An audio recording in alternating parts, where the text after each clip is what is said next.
Nothing you can do to your car on the spot will have a more profound effect than tire pressures. Timing in autocross events is done to the thousandths of a second. I have seen them won or lost by 1/1000th. A couple of pounds of tire pressure can make several thousandths difference. Each tire has its own signature or footprint. It's very important that we balance the footprint on these tires by using the proper air pressure. As a general rule, we want as little air pressure as possible to do the job. That doesn't mean a little air, and it's going to vary greatly from car to car. On a front drive car such as the Acura or CRX, front tire pressures can be at or above 50 pounds of pressure. The rear tire pressures are in the low to mid 30-pound area and seldom exceed 40 pounds of air pressure. The front tire pressures are extremely critical on front drive cars. On rear drive cars, two things will differ from front drive cars. First of all, there will be less of a differential from front to rear tire pressures, and the rears will usually be higher on a rear drive car than on a front drive car, while the front tire pressures will be lower on a rear drive car than on a front drive car. How do we balance tire pressures? We do what's called chalking the tires, and now we've elevated ourselves to the level of using white shoe polish. Start up on the tread face and make a mark that comes over the edge and down the sidewall approximately ½ an inch. We don't need to completely cover a tire, but we want to put 3 or 4 different marks on the tire. And before we test these tires, there are 2 real important pieces of equipment you'll need. Tire pressure is very critical for an autocross car, and having a good gauge helps in determining the right tire pressure for your tires. A gauge like this is very good. It has a rubber guard around the face, a remote hose for easy checking of the pressure no matter where on the tire the valve stem is, and a valve to bleed the pressure down to the proper pressure. But no matter which gauge you use, make sure you always use the same gauge, because gauge-to-gauge variations can cause you problems in setting your tires. The tire pyrometer is a thermocouple device used for measuring the temperature of the tire tread just below the surface of the tire.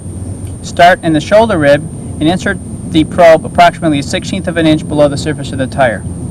Then quickly move to the center rib and then insert the probe into the inside rib of the tire. If you really want to balance the pressure of your tires, it would be nice to make a 200-foot diameter circle and, with the tires chalked, run around the circle, turning to the left and to the right. If your car is a left-drive car, you're going to be able to go a little faster to the left. Run the car in the highest possible gear. By doing this, it gives you the least available change by pushing on the accelerator. We want to be able to barely creep up on the tractive limits of the tires, and by using the highest possible gear, we then have the least amount of available power. And as we approach the limit of adhesion of the tires, one end of the car or the other will begin to slip. By adjusting tire pressures up or down, we can reach the optimum limit for that car under those conditions on that day. Let's watch as Gary Darien balances some tire pressures.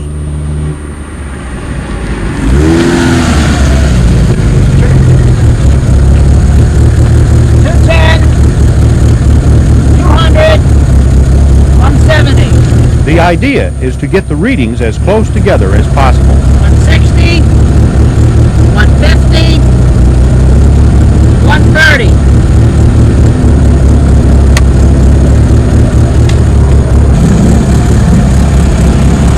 62, 42. The ambient temperature today is 97 degrees. I've got the numbers, Gary. What was your peak and average? The peak was 1.01, average 0.96. Thank you. Let's drop the pressure to 52 and re-chalk and run it again.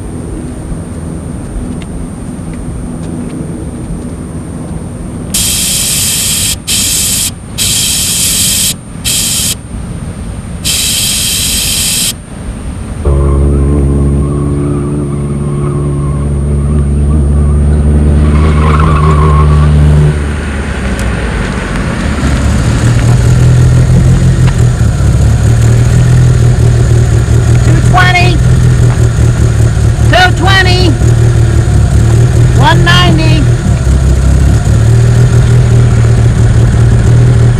175. 170. 150.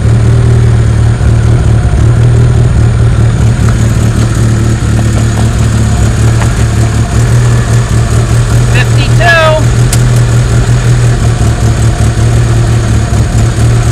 30.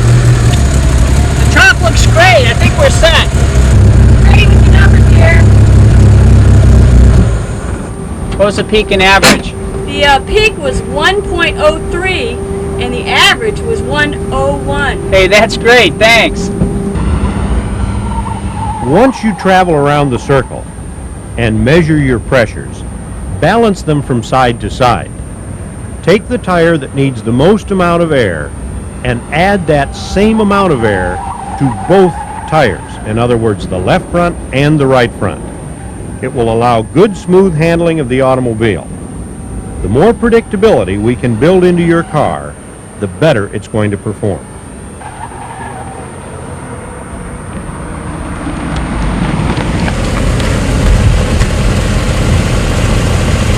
$210,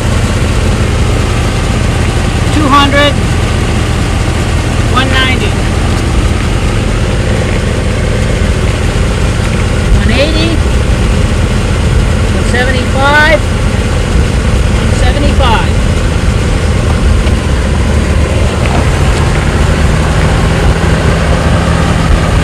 44.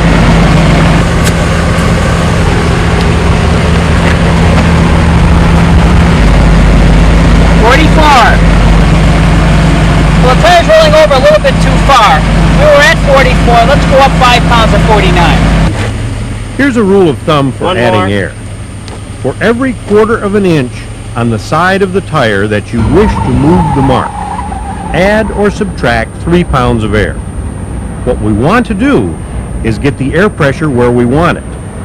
Now the car will be quite neutral, meaning when the front end starts to slip, the rear end will also start to slip, and you know you're at the limits of adhesion.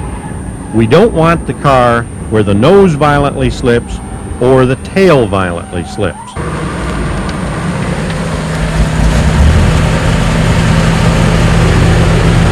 $210, 205, 190, 185, 180.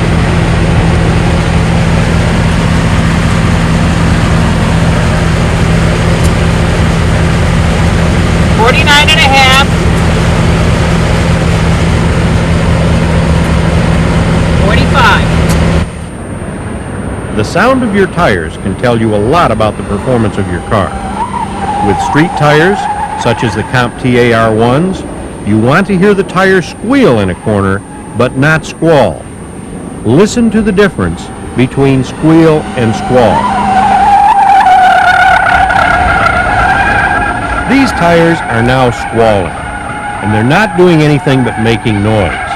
We've gone beyond the peak tractive limit and the usefulness of the tires, and all we're doing is turning money into noise.